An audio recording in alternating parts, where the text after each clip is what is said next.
अस्सलामुअलैकुम दोस्तों, क्या हाल चाल है। बात करेंगे लॉकडाउन की। एक तो जो कोरोना लॉकडाउन चल रहा है, दूसरा कश्मीर। बहुत सारे दोस्तों ने बोला भाई खबर नहीं बनाओ। देखें, मैं कुछ ना तो किसी को हेट कर रहा हूँ, ना मैं किसी की सपोर्ट कर रहा हूँ। ह्यूमैनिटी, इंसानियत की बात करेंगे। जहाँ अब हमें लग रहा है हम कितनी मुश्किल में हैं। जब से कोरोना लॉकडाउन हुआ है तो हम कितनी मुश्किल में हैं। इवन के दोबारा ओमान में 2 वीक के लिए जो है 15 दिन के लिए लॉकडाउन का ऐलान किया गया, तो सुनते ही हमारे रोंगटे खड़े हो गए। और आप सभी लोग जो है इस बात से एग्री करेंगे कि ना तो कोई इंडियन, ना कोई पाकिस्तानी, ना कोई देगर नेशनल जो है उसने कोई आवाज उठाई। सभी जो है अपना अपना लगे हुए हैं, किसी ना किसी तरीके से मैनेज कर रहे हैं। लेकिन मुश्किल हालात कितने हैं वो सभी को पता है। हर बंदा जो है पिस रहा है। Let's suppose Oman only, Oman में कितने लोग फंसे हुए हैं। हजारों लोग जो है वो इंतजार में हैं कि एयरपोर्ट ओपन हो और वापस जाएं। और हजारों लोगों के पास खाने के लिए पैसे खत्म हो गए हैं, उनको कई महीनों से सैलरी नहीं मिली। कह लेंगे चले 5 मंथ से जो है हालात बहुत वर्ष चल रहे हैं। कोरोना की वजह से इकॉनमी जो है वो बहुत डाउन है। लेकिन क्या आपने सोचा कि इससे पहले कश्मीर जो है उसको 1 साल हो चुका है लॉकडाउन को, वहां की कोई खबर नहीं है। चले हम तो शेयर कर रहे हैं खबरें, लेकिन वहां की खबर नहीं है।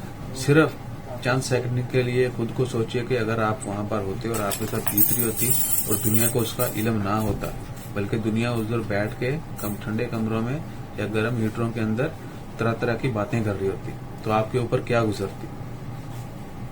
यानी आप खुद को सोचें कि let's suppose you are in Oman, आप स्टक को, आपको कोई जान नहीं रहा, अब तक कोई खबर नहीं पहुंच रही, आपको नहीं पता बाकी दुनिया में क्या हो रहा है, हमारा किसी को इल्म है नहीं है, हमारे साथ ये कब तक होगा। तो आप सोचेंगे आपको क्या गुजरेगी आपको। हम डेली जो है सबसे ज्यादा विश कर रहे हैं कि एयरपोर्ट ओपन हो, हम अपने घरों को वापस चले जाएं। उनके बारे में सोचो जिनके घरों के अंदर ही मशहूर किया हुआ है। सो जिस बंदे ने हेट करना है उनके लिए इजाजत है, दे कैन हेट मी। मुझे कुछ दोस्तों ने बोला कि वीडियो नहीं, मैंने बोला भाई वीडियो नहीं क्यों नहीं बनाऊं। जहां हम अपने लॉकडाउन के बारे में परेशान है तो हमें सबके लिए सोचना चाहिए। उम्मीद है कोई बंदा भी इसको जो है मजहब, नेशनलिटी, मुल्क की बुनियाद पर नहीं सोचेगा। एज अ इंसानियत सोचेंगे। जहां हम कितने मुश्किल में, आप सब लोग कितनी मुश्किल में। अब ये कोई मत ये कहिएगा कि भाई हम तो चिल में हैं, हमारे में तो कुछ नहीं हुआ। हर बंदे के ऊपर इफेक्ट पड़ रहा है कोरोना का।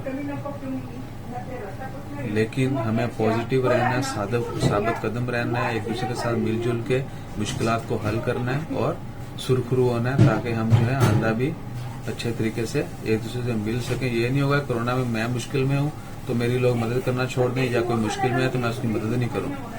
कल को हो सकता है मुझे भी जरूरत पड़े, क्योंकि ये दुनियादारी है। Sharing is caring. आप जितना शेयर करेंगे उतनी केयर होगी।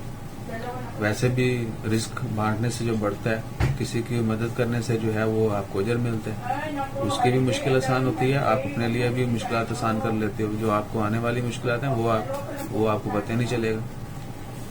सो हर चीज के अंदर जो हिकमत है, हमेशा जो है पॉजिटिव सोचें। और जितने भी नेशनल्स हैं, all I am requesting everyone, please do pray for Kashmir and speak about them. We are worried about ourselves only, don't do this. Worried about everyone. Whoever in trouble, let's speak out for them. So इंशाल्लाह खैर, अपना ख्याल रखिए, दुआ में याद रखिए। जज़ाकल्लाह, अल्लाह हाफिज़।